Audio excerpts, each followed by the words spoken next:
This dual motor electric bike has 2,000 watts of power and it's on sale for $1,099 in the link below this video in the description box for a limited time while supplies last. It's called the Victrip Surnat N12 and today we're gonna review it.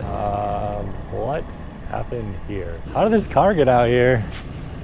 Drove on the bike path. I'll be right back. That's interesting. Such a different experience.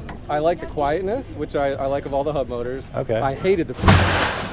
Sorry, buddy. And of course, this dual motor. So we get a motor on the front wheel. Here's a look at the numbers on the front motor. And the brake rotor is a 180 millimeter. Of course, they're 26x4s. And to my surprise, we have CST BFT tires. Thought for sure we were gonna have Chow Yangs on this, considering the price of it. And looks like that color extends onto the whole frame, as well as onto the fork, which does have suspension, but this is a pretty cheap bike, so it's just an open or lock. Battery pack is right here. Surnat. When I first saw that, I thought it said Sunrat. And looks like the controller is gonna be mounted in this box. Doggy's enjoying himself. Keys for the battery will help us pop it off here. And it is listed as a 48 volt, 22.5 amp hour battery pack with 1,080 watt hours of energy in there. And cracking this box open, we get plastic pedals, a manual, headlight, and a charger. It is a 3 amp charger, so 22.5 divided by 3 is about 7.5 hours to charge the battery from completely empty to completely full. Here is the connector on this one. Doggy's helping us unbox this one bite at a time there.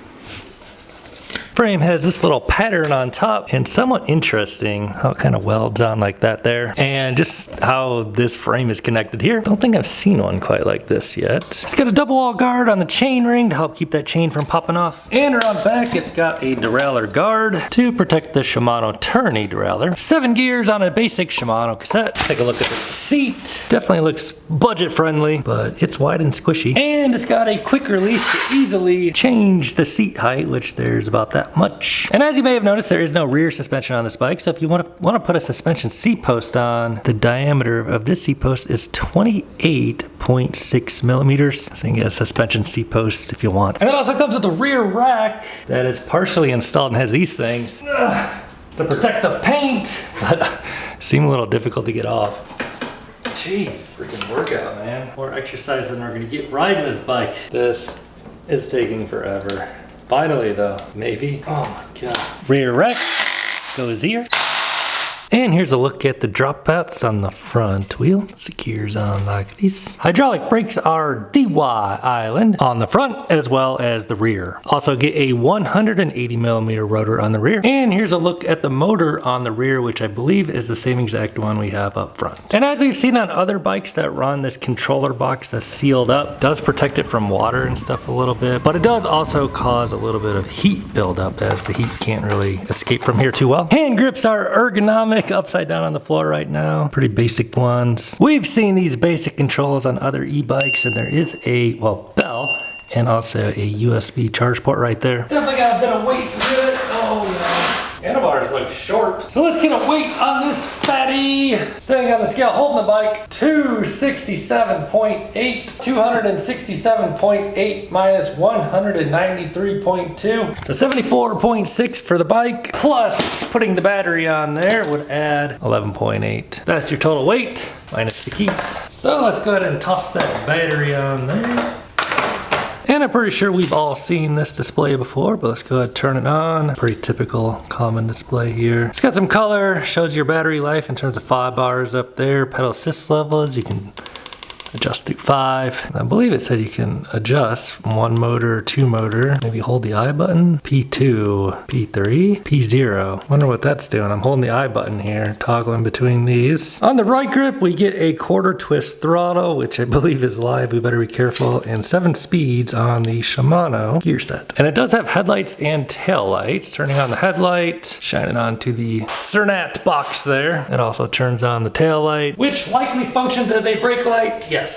And we'll get out there and ride soon. Well, let me show you the size of this. So the seat is on pretty much minimum. A little bit of wobble in that rear fender. Swing my leg on over the top of this bike. 6'5" still. Instinct 34 still. Here's what I'm looking like on this bike. Need to shift my gear. Oh no. Oh no. Front motor is definitely on. Here's what my pedal stroke looks like on this bike. Seat on minimum. Handlebars are actually pretty low on this one. Let's go ahead and put seat on maximum height. And here's what I'm looking back on here now. Tires definitely need some air. Almost feels like I have some suspension on the rear. They're probably sitting at about 8 PSI, which is good for the stand, not good for fuel efficiency. So definitely kind of like a mountain bike setup here, putting me up on the handlebars a little bit when the seat is on maximum height. Battery does have a bit of wobble in it there. I mean, it's $1,099. Dual motor. Let's go see if it's fun. Oh yeah, here we go. So P0 is timely dual drive, not sure what that means. And then P3 would be full-time dual drive. P1 is rear, P2 is front only. Let's try it. So let's give it a try on rear motor only. Ready, go. All right, dudes, let's check out the Victrip Surnat N12. This might be the cheapest dual motor e-bike I've ever reviewed. And we'll see how the quality is and how the battery holds up. Let's roll. Let's take a look at these headlights here in the elevator. Yeah, there's brightness, they're fine. Nothing to write home about, but definitely gives you a little bit of light. And let's see how well it can climb the 20% grade. I don't even know what the motor mode is actually, because it doesn't like tell you. So let's just do pedal assist 5. Oh, a little bit of stutter on that front motor. Pedal assist 5. This must be front motor only, I think. I'm not sure, but oh no, that's rear motor only, I think. Skate on under. So what you do is hold the I button for just a second there. P2. So I think P2 was front motor only. Let's see what it'll do on just front motor. Oh yeah, that's just front motor. You can hear it peeling out there. So front motor never really, you can hear the tires slipping. So front motors never really climb hills as well as rear motor. Obviously, dual motor is going to be our most powerful setting. Ready, go! And yeah, we're launching. So climbing the 20% grade very easily, very easily, as expected from a dual motor electric bike that claims 2,000 watts. Feels very peppy. Brakes, DY Island. These are definitely some budget brakes. They still need to bed in a little bit though. So let's actually hold the I button here again and put it on the soft start setting. Or wait, P0 I think is no power at all. Let's try. Oh no, P0 is like a soft start, I believe. And let's just give it a little bit of power here. So we are a dual motor, but like a softer start, I think is the idea. And then I'm gonna throw it down to pedal assist 1, pedal assist 0. First thing I'm noticing about this bike is it kind of definitely stretches me out forward a little bit, puts me more like a mountain bike style where I'm up on the handlebars. My riding position is slightly aggressive. That is with the seat on the maximum height. We have no pedal assist going on right now, so we'll try pedal assist 1. It's a cadence sensor. I mean, this is like basically one of the cheapest dual motor e-bikes you can get. So, I mean, everything's gonna be probably pretty cheap on this bike. Pedal assist 1 here, just pedaling, not using throttle, take us up to about 6. It is dual motor, yeah, you feel that power kick on pretty good. And the basic Shimano shifter here, we see on like every bike basically, same one here. Pedal assist 4 going about 14, feels fine. We're on gear number 7 already, hitting 20, and I can keep up with the pedaling. Still on pedal assist 3 here. Let's go ahead and just, so it takes about a rotation until the pedal assist kicks on. It's not too overly aggressive on pedal assist 3. We are on top gear 7. This feels like a nice, fast, healthy speed to me, good cadence. And then pedal assist 4 bumps up that power pretty minimal. I didn't feel a big jump there really, but 25, and we're gonna use these DY Island brakes to bring us down in speed here a bit. Let's see what happens if we do it on dual motor, pedal assist 2, full throttle. So is it gonna cut off at a particular speed? Yes, it will. So you kind of get like 5 levels of pedal assist in a way, or 5 levels of cruise control in a way, how this throttle is set up. Kind of pros and cons how that throttle is set up. Some people find it annoying, some people like it like this, personal preference kind of thing. But let's throw it on pedal assist 5 now on P0. It ramps down the power pretty gentle on this P0 mode actually, so it doesn't feel like overwhelmingly powerful, but it is on dual motor. And at about 24, 25 is where I don't really want to pedal any faster to keep up. And since it is a cadence sensor, you actually don't need to apply any power to that chain. You can just rotate your legs like 2 miles an hour and kind of trick the cadence sensor into thinking you're pedaling, unlike a torque sensor, where you actually have to apply power to the pedals. Brakes are starting to bed in here a bit. And just rolling on the fly here, let's hold down the I button and see if that'll allow us to change while rolling. Yeah, it sure will. So we are on rear motor from what I remember now, pedal assist 5. Very gentle on the power delivery actually. Let's do throttle. So running one motor, I mean, feels like a pretty typical 1,000 watt e-bike. You just have a little extra weight up on that front wheel, which is noticeable. Whenever you have a dual motor e-bike, especially 26x4s, there's just kind of a lot of weight on the front. It's totally different handling feel compared to a single motor rear motor e-bike. Now front, let's try this front shock out. It's just a basic lock, unlock, no suspension on the rear. So, I mean, basically if you want good cushion from the bumps, you're gonna have to drop the PSI and those tires down. Ooh, yeah, I mean, so there is front suspension, but it's, you know, it matches the price of the bike. Let's leave it at that. And we'll pop out here and see what we can do on throttle only, pedal assist 5. So not pedaling at all. It will take us over 20 miles an hour. So on single motor, rear motor, going about 28 on just one motor. And let's hold the I button while rolling here. And P2, so that should switch us to front motor, right? Power kick right back on. So you can change on the fly from rear to front motor if you want. And we shall cut across all the lanes here. Hold that I button for a couple seconds here. P3, and that should kick on all the power of 2,000 watts is what they say. Maybe we can make this light, maybe we can't. We're gonna make it. It's yellow. We got this, we got this. Hand grips are very, very basic. They are ergonomic at least though. And we'll do 0 to 20. Ready, go. So it kicks on the power right away when you have it on P3. Very quick, 15, 20. So pretty solid acceleration, and that throttle will just keep bringing you up way beyond 20. A little bit of noise on one of these brakes for the moment. Maybe that'll kind of work itself in. Other thing I'm noticing on this bike is the relative kind of like smaller size, I guess, like frame size wise. Like I'm not getting a proper pedal stroke all the way. My knee does not extend far enough. So this bike, probably not the best for somebody 6'5", but you know, under 6 foot, probably a good option size wise. Lamborghini Aventador. Come on, press the throttle, bro. And let's whip this thing around and get a top speed run in. Full throttle. So throttle should take us up to top speed. 25, 28. So GPS is here. Onboard says 29. Yeah, right around 20, 30 says. So I think the website says 32.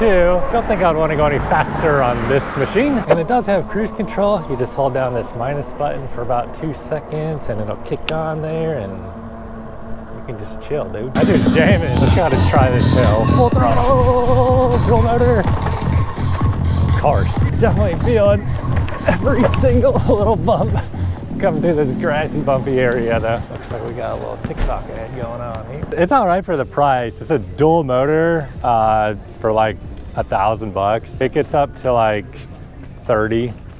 Really? Yeah, it'll go 30 on the throttle. How does it handle the sand with the big tires? I haven't tried it yet. I'm sure it'll be fine. The throttle's live, you need to know that, so don't whiskey throttle it. But I'm not worried about that. Yeah, it's well, I'll be right back. Oh yeah. If not, I got your Suron or the Segway. That's interesting. Yeah? Such a different experience. Yeah? Yeah, compared to the mid-drive, basically Suron equivalent. Well, so I have 4 like fat tire e-bikes. Okay. One of them's a Super 73, one of them's an ad motor, and then basically 2 generic kind of Chinese ones. Yep. And they're all different, but this feels like they're all 20x4. Okay. This obviously is huge. And do you have front motors on those ones? Those are all rear motors. Okay, I'm looking at the pedal bike. I got you. But everyone I've known that has it is like kind of half likes it, half doesn't. So I like the quietness, which I like of all the hub motors. Okay. I hated the brakes. Yeah, the brakes. Those brakes are trash. Yeah, the DY Island brakes are like bottom of the barrel, cheapest you can pretty much get. Yeah. Instantly, it was like, oh, this is not good. Yeah. And they're not even really bedded in because I've only used them like twice, so you kind of got to bed them in a bit. But even still, I like that it has the rack. That's one thing I always miss. Is this one, since you've tried so many, do you actually see yourself riding again? All right, so I got this thing on P3, full throttle. See how we do out here in the sand. What kind of power it's really got. Feeling a little bit of sand kicking up, hitting me in the face. Kind of wish I would have dropped the tire PSI down just a little bit. But regardless, dual motor with these knobby 26-inch by 4-inch wide tires. We're making it through on throttle only. So this is really pretty much the ideal setup for riding in the sand. Definitely feeling all the bumps coming up through the bottom, through the rear, as it is a hardtail and there's no suspension seat posts on it. And I think I have the tire pressure on about 22, 23 PSI, 30 is max. But yeah, we're just cooking out here. Almost 20 miles an hour, 18 miles an hour. Yeah, it'd be doing even better, honestly, if the tire PSI would have dropped a bit. See how long this will hold up. So the controller is in that box, which could cause heat buildup over time.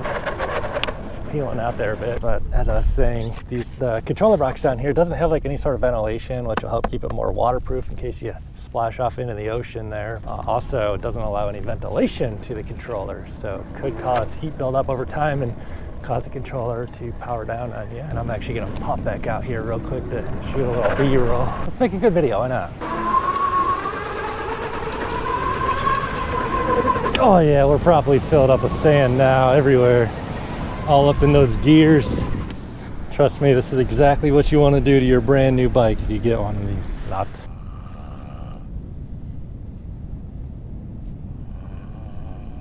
That dude is out. And these motors are quiet. Oh, not if you're spinning like that. And let's go ahead and give it a rip up. Basically, the toughest hill around here. Does not feel like it's gonna do it. Yeah. No. Quite. There's only been a few bikes I've had that could actually do this hill though. Whew. Oh shoot, I lost the chain. Better turn it off. Don't want to get the fingers in there. So let's go climb that hill. We'll see how fast we can go, but the hardest part about these dual motors is just not to get that front wheel to spin out going up the hill, which this one's doing fine. Just got to kind of let off the throttle. Not pedaling. And from the base of the California incline, full throttle, a little wheel spin there, 10, 15. So I mean, if you're looking for a cheap, quick accelerating bike, 22. This says cheap power all day, baby. 25, 26, 25, 26. Looks like we got somebody in cuffs up here. Santa Monica? Oh, some sort of crime report going on. Well, I'd say these brakes are far from the best that you can get on an e-bike. Ebike Island, I forget the rotor size. Hopefully they stop us. Yeah, there is like a hard cutoff limit. It stops giving me power right around 30. And I'm just gonna pull them now, make sure we don't hit these people. Yeah, they've bedded in. They just, man, these Ebike Island brakes, they just don't have a good feel to them. They don't feel good. They stop the bike. The wall stops it too. So I'll show you what they look like to stop from about 20.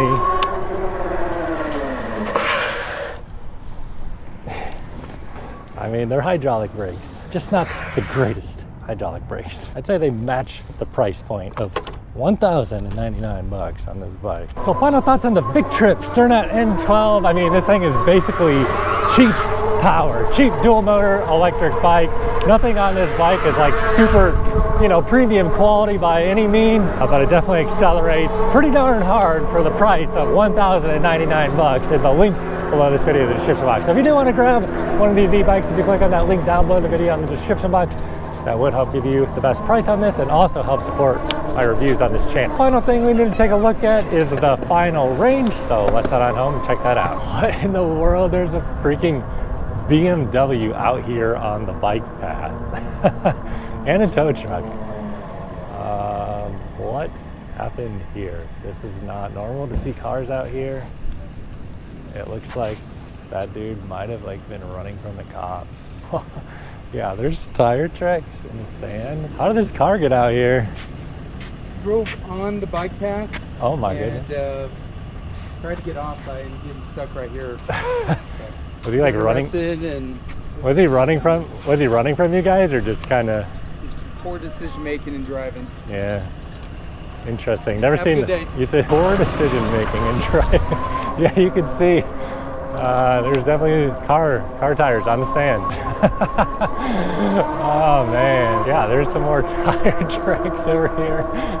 So apparently there is a limit to what you can take on the bike path. I have not found it until today. All right, dudes, just rolling into the neighborhood here up on, coming up on 18 miles, hour, 20 minutes ride time. Average speed a little bit faster than usual, 13.5 miles an hour. And it is showing 3 out of 5 bars remaining on the battery there. So checks out, you know, I'd say range on this one would be ballpark 40 miles. Really just significantly depends on how you ride it. You could probably burn this battery out in 30 miles if you really hoot in, but you could extend it to 50 if you go slow. So for 1,099 bucks, you can get yourself a cheap dual motor electric bike and have some fun accelerating. If you do want to grab one of these, click the link below the video. Buy through that link down there. It would help support my reviews and also get you the best price. However, if this is not the electric bike for you, watch this video right here, dude. YouTube's recommending it and they know what you want to watch.